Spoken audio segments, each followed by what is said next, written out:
Hai teman-teman, hari ini kami sedang berkunjung ke salah satu produsen jamur tiram yang ada di Kabupaten Banyumas. Tepatnya berada di Desa Kecila, Kecamatan Kemeranjen, Kabupaten Banyumas. Tempat produksi ini merupakan milik pribadi dari Ibu Sumini. Di sini adalah tempat di mana media tanam jamur tiram diproduksi. Mula-mula, bahan dasar seperti gergaji kayu, bekatul, dan kapur bangunan diaduk menggunakan air. Setelah didiamkan semalaman dalam keadaan tertutup, bahan baku dimasukkan ke dalam bungkusan yang dinamakan beglok. Setelah itu, bungkusan beglok akan dipres menggunakan alat khusus hingga isinya padat.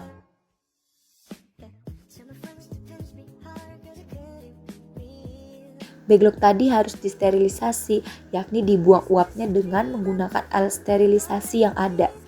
Dalam hal ini, Ibu Sumini masih menggunakan cara konvensional, yakni menggunakan kayu bakar. Penggunaan kayu bakar sendiri bertujuan untuk menghemat anggaran dan mengurangi emisi limbah. Beliau berpendapat bahwa penggunaan kayu bakar sendiri juga sangat efisien dikarenakan lamanya proses sterilisasi yang berlangsung. Setelah proses sterilisasi, beglok akan didinginkan dalam suhu ruang selama kurang lebih 1 malam sebelum kemudian dilakukan proses inokulasi atau pembibitan, yakni proses pemasukan benih jamur tiram ke dalam media tanam. Setelah proses pembibitan selesai, beglok akan diinkubasi selama 1 bulan hingga miselium jamur merambat memenuhi beglok dan berubah menjadi putih. Setelah siap tumbuh jamur, beglok-beglok tersebut kemudian dipindahkan ke kumbung khusus dan ditata rapi untuk setelahnya dapat tumbuh jamur dan dipanen. Kami juga diajak berkunjung ke dalam kumbung-kumbung jamur yang ada. Dalam kumbung pertama, jamur yang tumbuh masih termasuk besar dan siap panen, menandakan bahwa proses produksi belum terlalu lama. Jika sudah mekar, jamur tiram harus dipanen setiap hari karena apabila tidak, maka jamur akan layu pada keesokan harinya dan tidak dapat dijual kembali. Itu juga biarpun sedikit tiap hari harus dipanen, kalau enggak besoknya lagi udah layu. Harus dipanen tiap hari. Pada kumbung kedua, beglok tidak lagi memproduksi jamur tiram yang besar, akan tetapi ukurannya lebih kecil dan lebih jarang. Hal tersebut menandakan bahwa proses produksi sudah berjalan lebih lama dari kumbung sebelumnya.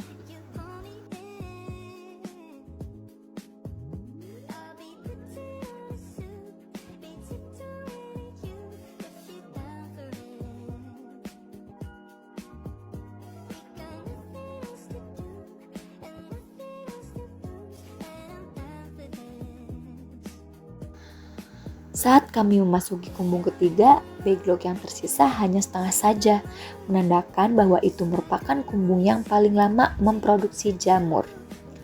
Beglok sudah harus diganti supaya proses produksi dapat berjalan kembali. Beglok-beglok yang sudah tidak dapat berproduksi tidak akan dibuang, melainkan dapat digunakan sebagai media pakan ikan dan menjadi pupuk.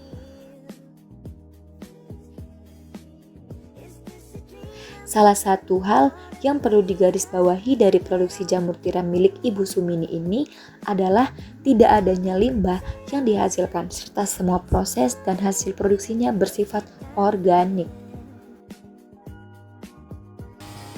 Ibu Sumini merupakan salah satu pelopor produsen jamur tiram khususnya di wilayah Kemeranjen dan sekitarnya.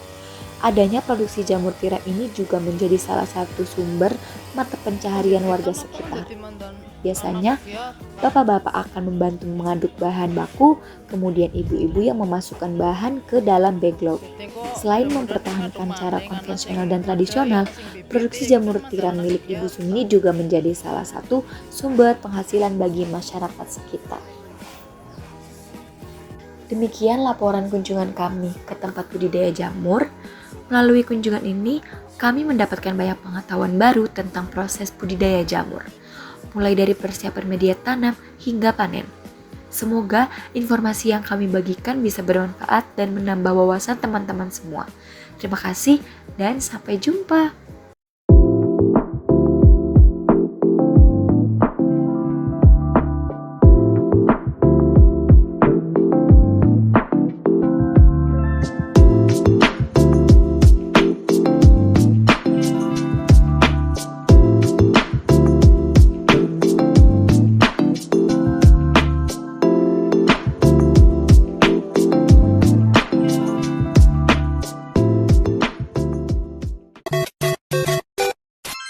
okay. I'm fine. Kincana, kincana, teng neng neng neng neng.